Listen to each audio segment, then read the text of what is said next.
अस्सलाम वालेकुम। आप देख रहे हैं हमारा चैनल दी स्पार्क स्पोर्ट। आज हम बात करेंगे जो पीसीबी के अंदर गुमोगु की एक कैफियत है। कोई पता नहीं चल रहा कि पीसीबी क्या करना चाह रहा है, प्लेयर के साथ क्या उनका रवैया है। और जो खेलने वाले प्लेयर हैं वो बाहर बैठे हुए हैं, और जो अभी नॉन परफॉर्मर हैं या कि जिनके नाम पे अगर बहुत बड़ी परफॉर्मेंस नहीं है, उनको पीसीबी ने टीम में रखा हुआ है। आज हमारे साथ हैं असद हयात मुगल, स्पोर्ट्स के ऊपर काफ़ी गहरी नज़र रखते हैं। इनसे भी बात करेंगे। जी अस्सलाम वालेकुम। जी वालेकुम अस्सलाम। असद भाई, एक बात आपने थोड़ी देर पहले मेरे से बात करते हुए बताई कि हारिस रऊफ़ का मामला, क्योंकि हारिस रऊफ़ ने इनकार कर दिया था ऑस्ट्रेलिया में जाने का, लेकिन हारिस रऊफ़ ने उसके बाद कहा कि मुझे बिग बैश खेलने की इजाज़त दी जाए, और पीसीबी ने वो इनकार कर दिया। क्या खबर है ये?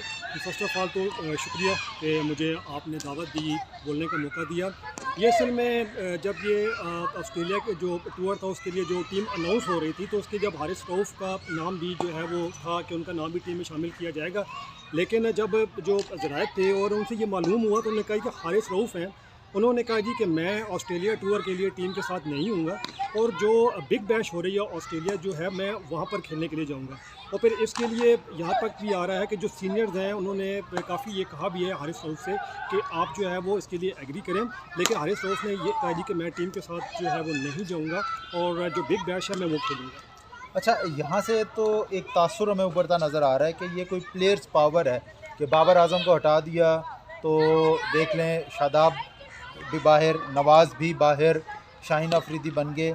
और जो एक बॉलर इस टाइम हमारे पास अवेलेबल अच्छे बॉलरों में एक्सपीरियंस हम कह सकते हैं, वो कि 3-4 साल से पाकिस्तान के साथ खेल रहे हैं, हारिस रऊफ़, उन्होंने भी इनकार कर दिया। तो कुछ खींचातानी चल रही है। और दूसरे नंबर पे जो सबसे बड़ी बात आपने भी सुनी होगी कि अभी देख लें जो हमारे प्लेयर हैं अमाद वसीम, काफ़ी अर्से से बाहर हैं, और उसके बाद उनके साथ क्या किया, उन्होंने रिटायरमेंट ले लिया। और उसके पीछे भी वजह ऐसी आई है कि उन्होंने कहा कि मुझे T10 लीग खेलने की इजाज़त दी जाए, पीसीबी ने एनओसी नहीं दिया, जिसकी वजह से उन्होंने रिज़ाइन कर दिया। तो यहाँ पर अगर पीसीबी ने ना उन्हें T20 की टीम में रखा, ना वनडे की टीम में रखा, ना टेस्ट टीम में उनको रखा हुआ है, तो अब ये माशी कत्ल करना चाहता है पीसीबी कि ना हमने अपनी टीम में रखना है, ना हमने आपको सेंट्रल कॉन्ट्रैक्ट देना है, और ना हमने कहीं खेलने जाने के। तो प्लेयर बेचारा क्या करे? तो ये एक पीसीबी की हमें समझ नहीं आ रही, क्या ये पर्ची जो कल्चर है उसको फ़रोग़ देने की कोशिश है? बिल्कुल आप ठीक बात कह रहे हैं, क्योंकि इमाद वसीम है एक, वो आपके पास बॉलर थे जो कल उनका मैंने सुना रिटायरमेंट का सुना, और मुझे पर्सनली तौर पे दिली तौर पे दुख भी हुआ कि एक अच्छी ऑलराउंडर, वो ऑलराउंडर के मोहम्मद हफीज़ के बाद अगर आपको ओपन बॉल करनी पड़े तो दुनिया की कोई भी टीम हो वो उसको बआसानी अपनी बॉल से फंसा सकते थे। लेकिन अगर अभी जो वर्ल्ड कप ख़त्म हुआ, वर्ल्ड कप में उनका ना उनको चांस दिया गया, ना मोहम्मद आमिर को चांस दिया गया, क्योंकि ये ऐसे आपके पास स्टार्स हैं, आमिर भी और अमाद वसीम भी, कि जो किसी भी टाइम पे किसी भी मौके पर आपका जो है वो मैच को चेंज कर सकते हैं।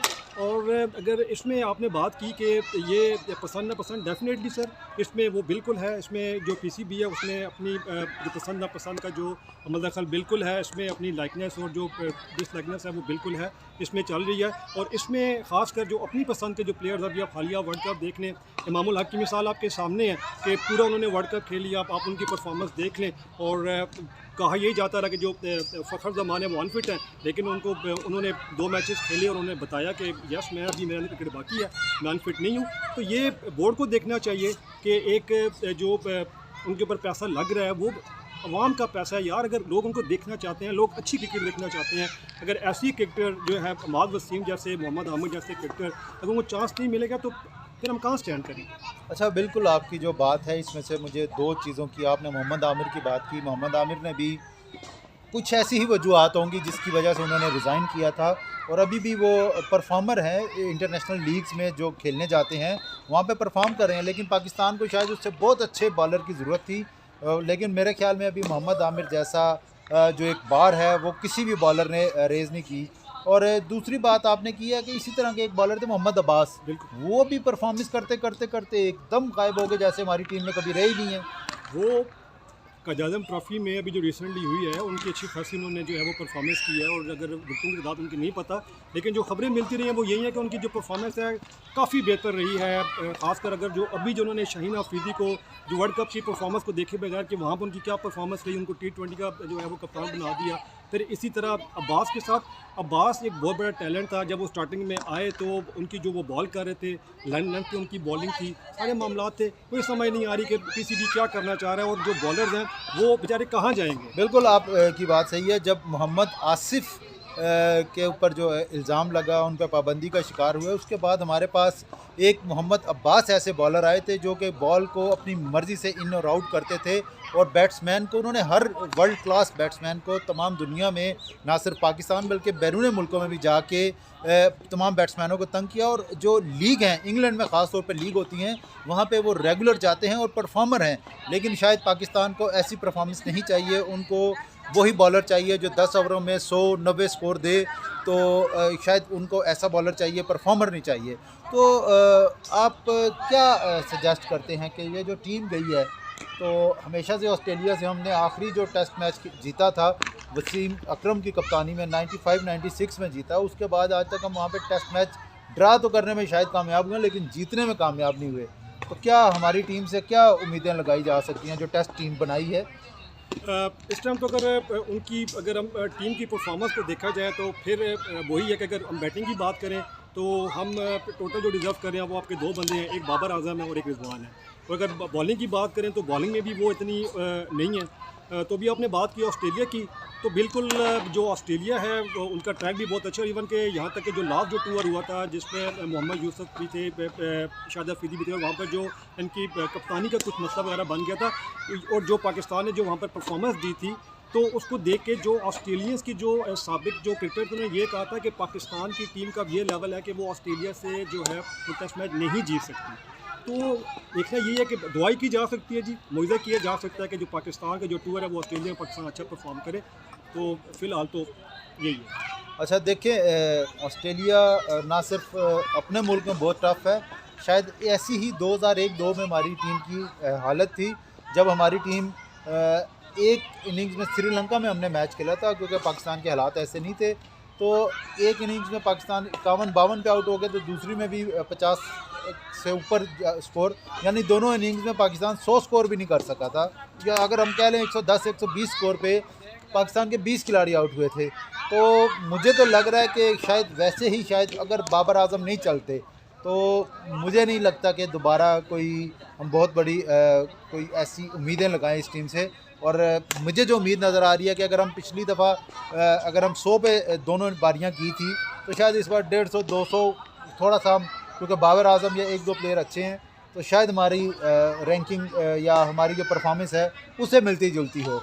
और अगर हम बॉलिंग की बात करें, अकेले शाहीन अफरीदी मेरे ख्याल से, क्योंकि वर्ल्ड कप के अंदर भी एक अफवाह थी या एक बात थी कि वो मुकम्मल तौर पे फिट नहीं, अगर खुदा ना खास्ता यहाँ पर हमारे पास शाहीन अफरीदी भी अनफिट हो जाते हैं, तो मुझे नहीं लगता कि हमारे पास कोई ऐसा बॉलर है जो ऑस्ट्रेलिया में जाके परफॉर्म करे, या उसका प्रीवियस कोई एक्सपीरियंस हो कि वो ऑस्ट्रेलिया के अंदर खेला हो। तो हम दुआ ही कर सकते हैं, लेकिन हमने दुआएं तो वर्ल्ड कप में भी बहुत की हैं, और जो रिज़ल्ट था वो आपके सामने है। क्योंकि दुआएं भी उस वक्त लगती हैं जब कम से कम कोई आगे वाला बंदा इस तरह का डिज़र्विंग हो, जब आपने किसी का हक मारा हो, तो मेरे ख्याल से दुआएं भी बेअसर हो जाती हैं। साहब, एक आपसे मैं ये बात पूछना चाहूँगा कि माशाल्लाह आपका भी वसी तजुर्बा है स्पोर्ट्स पर। कल पाकिस्तान का जो है T20 नेशनल कप शुरू हुआ है, और उस पर एक नाम जो रावलपिंडी की नुमाइंदगी कर रहा है वो है हैदर अली। और एक ऐसा नाम था जिसने पेशावर दलमी की नुमाइंदगी की PSL में, और एकदम उभर के सामने आया, और फिर दम बंदा जो है वो पर्दा स्क्रीन से गायब हो गया। और कल भी देखा कि एबटाबाद के ख़िलाफ़ उनके मैच था और वो पहली बॉल पे LBW हो गए। तो आप क्या समझते हैं कि जो हैदर अली हैं वो अपने साथ इंसाफ क्यों नहीं कर पा रहे? देखें, मैं आज भी हैदर अली को बहुत ऊपर रैंक करता हूँ, क्योंकि वो दलेर बहुत है, उसके पास मुकम्मल शॉट्स हैं, लेकिन उसके अंदर जो कमी है कॉन्फिडेंस की कमी है। और ये चीज़ें सोचनी चाहिए आपके जो कोचेज़ होते हैं। जब तक बंदा जितना भी टैलेंट होगा उस मेंटली स्ट्रॉन्ग नहीं होगा, वो अपना 100% नहीं दे सकता। जब आपके पीछे कप्तान का हाथ हो, आपके पीछे कोच का हाथ हो, तो वो लाजमी बात है अपनी वो परफॉर्मेंस देता है। अभी उस बेचारे के ऊपर जो मसले मसाइल चल रहे हैं वो पाकिस्तानी टीम से बाहर है और उसके ऊपर प्रेशर है कि वो परफॉर्मेंस दे और पाकिस्तानी टीम के लिए क्वालिफाई करे। लेकिन अगर उसके ऊपर हमने इतनी जल्दी इतना बड़ा बर्डन ना डाला होता, उसको थोड़ा सा मैच्योर होने देते, ज़हनी तौर पे वो मैच्योर हो जाता, 21-22 साल में उसको लेके आते, तो शायद मेरे ख्याल से वो इससे बड़ा परफॉर्मर बन जाता जितना वो अब है। अब उसकी एक परफॉर्मेंस है वो रुक गई है, लोग उससे वैसी ही उम्मीदें लगाए बैठे हैं जो कि हैदर अली ने अपने पहले 8-10 मैचेस में दी थी। तो हर प्लेयर का एक दिन होता है, ये एक फॉर्म होती है, रेगुलर नहीं होती, लेकिन क्लास परमानेंट होती है। हैदर अली की क्लास से किसी को इनकार नहीं है, बड़ा क्लासिक प्लेयर है, लेकिन हम उसको कंपेयर करना शुरू हो गए थे रोहित शर्मा से, उसके शॉट मिलते जुलते हैं। लेकिन अब ये भी बात नहीं है कि उसको बिल्कुल इग्नोर कर दिया जाए, बहुत बड़ा प्लेयर है। तो मैं कहूँगा कि जो हैदर अली ख़ुद तो इंसाफ शायद वो टीम के आने के लिए कर रहा है, लेकिन 1-2 मैचों के अंदर उसको अगर आपने देख लिया था इसके अंदर क्या कमियां क्या कोताहियाँ हैं, तो उसके लिए उसकी काउंसलिंग करनी चाहिए थी। ये हमारे कोच हमने बाहर से मंगवाए होते हैं, हमारे मुल्क में भी इतने सारे कोच हैं, किसी एक बंदे के हवाले एक बंदा कर देना चाहिए। आपको मैं एक बड़े मज़े का वाक़या सुनाऊँ। जब इंडिया के अंदर पाकिस्तानी की टीम गई तो शाहिद अफरीदी को टेस्ट टीम में डाला था, वहाँ पे उन्होंने सेंचुरी भी की थी इंडिया के अंदर टेस्ट टीम में, और मियां दाद उस टाइम कोच थे। शाहिद अफरीदी की एक बात थी कि वो हमेशा हर बॉल को क्रॉस मारते थे, तो मियां दाद ने कहा क्रॉस नहीं मारना, वो बार बार क्रॉस मार रहे थे। तो जावेद मियां दाद जहाँ पे वो बैटिंग कर रहा था उसके साथ आगे खड़े हो गए, बॉलर को कहा इसको बॉल करो, और मियां दाद ने उसको कहा अगर मुझे आपका बैट टच हुआ तो मैं इधर मुर्गा बना दूंगा। उस वजह से वो बल्ला सीधा करते करते तो उसको परफॉर्म करना शुरू हुए थे। तो ये बातें होती हैं, ऐसे कोच भी दिलेर होना चाहिए, उसको अपनी डर ना हो कि मुझे बॉल लग जाएगी, बैट लग जाएगी। तो ये चीज़ देखनी चाहिए, ऐसा कोच हमारे पास है जो शाहिद अफरीदी को ठीक कर सकते। तो ये तो फिर उससे जब आया तो मच बेटर बैट्समैन है। अभी आपने बात की जावेद मियां दाद की, तो जावेद मियां दाद वर्ल्ड कप की जो हाल परफॉर्मेंस थी पाकिस्तान की, उसके बाद काफ़ी उन्होंने क्रिकेट की तनकीद भी की, और वो कहते हैं जी कि क्या बात है कि जो बाहर से जो कोचेज़ आ रहे हैं वो हमारे प्लेयर्स को पॉलिश क्यों नहीं कर पा रहे। दूसरों ने ऑप्शन कहा कि हम बैठेंगे, उन्होंने अपनी मिसाल दी कि यार मुझे क्रिकेट टीम में कोई अहदा नहीं चाहिए कि बोर्ड में, कि लड़के हमारे पास आएँ, हमसे आके सीखें। तो क्या लड़के शर्माते हैं कि आप इसकी क्या वजह उसकी? बिल्कुल लड़कों को शर्माने नहीं, लड़का जब एक मैच खेल लेता है तो उसका कॉलर खड़े हो जाते थे हमारे दौर में, लेकिन आजकल वो एक मैच जो है ना वो उसको बड़ी आसानी से इसलिए मिल जाता है कि PSL में इतनी ज़्यादा गुंजाइश हो गई है कि पहले आपको पाकिस्तान के अंदर से 11 में आना पड़ता था, अब 6 टीमें तो आपकी ये डोमेस्टिक की बन गई हैं PSL की, और 15 लड़के अगर उसमें हर टीम में डोमेस्टिक है तो आपके पास तो वो अच्छा भला वो TV पे आने का और मौका मिल जाता है। तो शायद इस वजह से वो लड़के कहते हैं कि भाई हमने एक मैच खेल लिया, हम स्टार हो गए हैं। स्टार एक मैच अच्छा खेलने से आपके पास कोई स्टार नहीं होता। जाहिद फजल आए थे पहले मैच में 98 किया था, इतना बड़ा नाम था उनके पीछे, फजल महमूद के बेटे थे, लेकिन उसके बाद वो गायब हो गए। नाम कुछ नहीं करता, परफॉर्म आपको करना पड़ता है। लड़का जितना भी आपके साथ जो आप बात कर रहे हैं कि जितना भी बड़ा परफॉर्मर हो या जैसा भी हो, लेकिन जब तक वो कोच 100% कोच की बात नहीं मानेगा वो कामयाब नहीं हो सकता। तो यही हमारी बातें थी। आज का जो हमारा ये प्रोग्राम था, ये आजकल जो PSL में जो प्रॉब्लम चल रही हैं, जो कंट्रोवर्सी है, इसके ऊपर आज हमने बात की। और हमें ज़ाती तौर पे बहुत अफसोस हुआ है अहमद वसीम की रिटायरमेंट पे, क्योंकि उनको इस वक्त रेट किया जा रहा था कि वो पाकिस्तानी टीम की कप्तानी करें, लेकिन PCB के रवैये से दिल बर्दाश्ता होकर उन्होंने रिटायरमेंट का ऐलान किया।